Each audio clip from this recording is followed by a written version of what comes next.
We think reading great Christian books is vital for spiritual growth.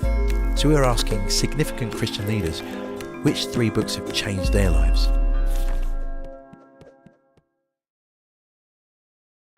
Rob Parsons is the founder and executive chairman of Care for the Family, a charity committed to strengthening family life and helping others who are hurting due to family breakdown. Rob launched Care for the Family in 1988, and its work is motivated by Christian compassion.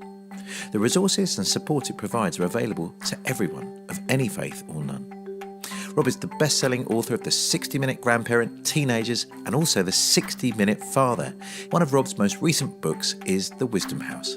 We got 5 grandkids, and after the 4th was born, I hadn't seen this little boy. He was born about 11 o'clock on a Saturday night, and on the Sunday morning I'm shaving, I still haven't seen him, and suddenly my phone pings and there's a photograph of him.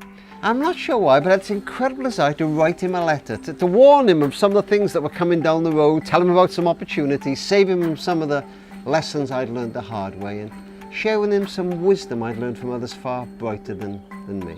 In my study, I've got 2 big old armchairs. I sit in the one to the right of the fireplace, where I write. And I imagined them, my 5 grandkids, not as the little ones they are now, but as grown men and women in their 20s or 30s.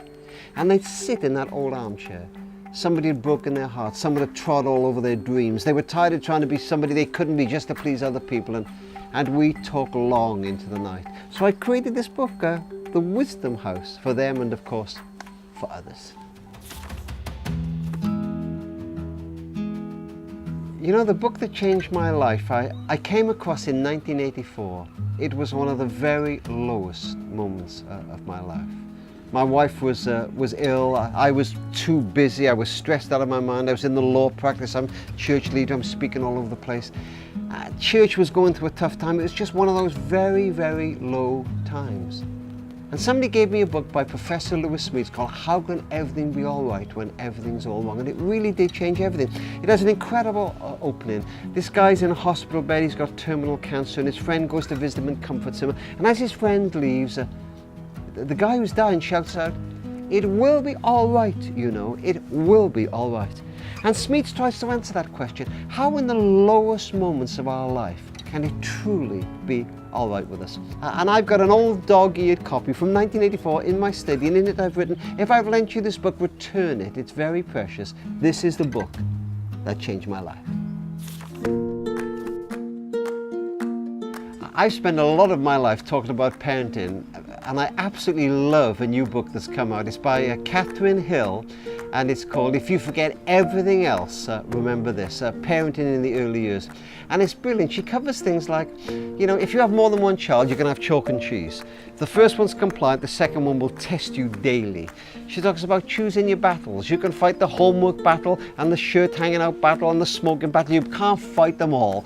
She says, you try and fight them all, 2 things will happen. Your kid will say, my mum's always on my back. Secondly, they'll never know when something really matters to them. She talks about parenting with elastic. As they're getting older, give them a bit more responsibility. Do you want beans or peas? Do you want your pink wellies or your green wellies? And as they get into the teenage years, how much scope can you give them?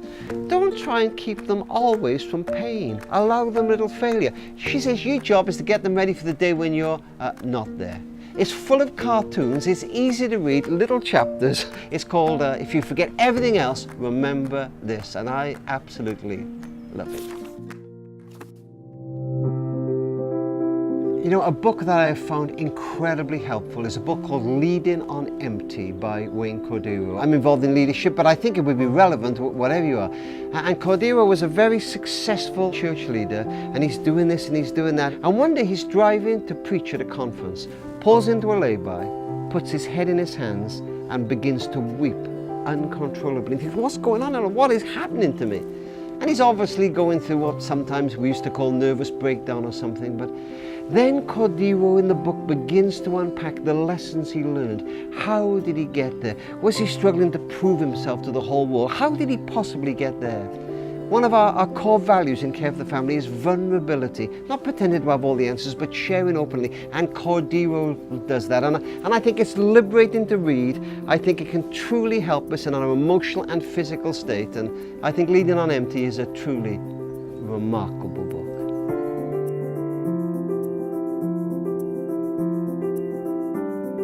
Well, I love to read, but I think even more than that, I need to read. And frankly, I would read a whole book for one good idea or one inspiration.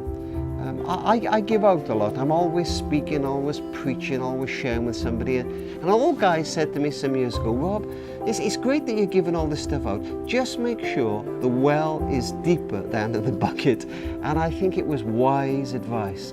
So I want to be inspired. I want people to make Jesus alive to me again. I want to learn from other people's mistakes, not mine. I want to be encouraged by their encouragements. I want to laugh with them at their amusements. I want to journey with them. And I love to read. I need to read. It nourishes my soul.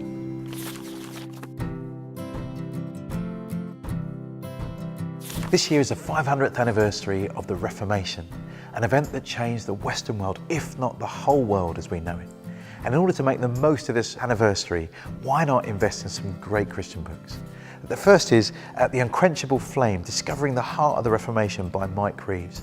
Now, Mike is a brilliant storyteller and he helps us to understand some of the big ideas and the big personalities at the heart of the Reformation. It's a really thin book, lots of great stories, really worth the read. It will help you if you're someone that doesn't know that much about the Reformation to get started.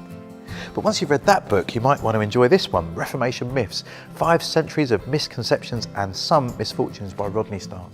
Rodney Stark is the Distinguished Professor of Social Sciences at the University of Baylor in the United States. He's an excellent academic and he asks some very searching questions about the Reformation. Did it cause more harm than good? What do we do about the Reformation and anti-Semitism? Did the Reformation actually fuel some of the wars that have taken place across Europe by reinventing the nation state? Stark helps us to face up to some of the tough realities of the Reformation so that we don't just whitewash this era of history.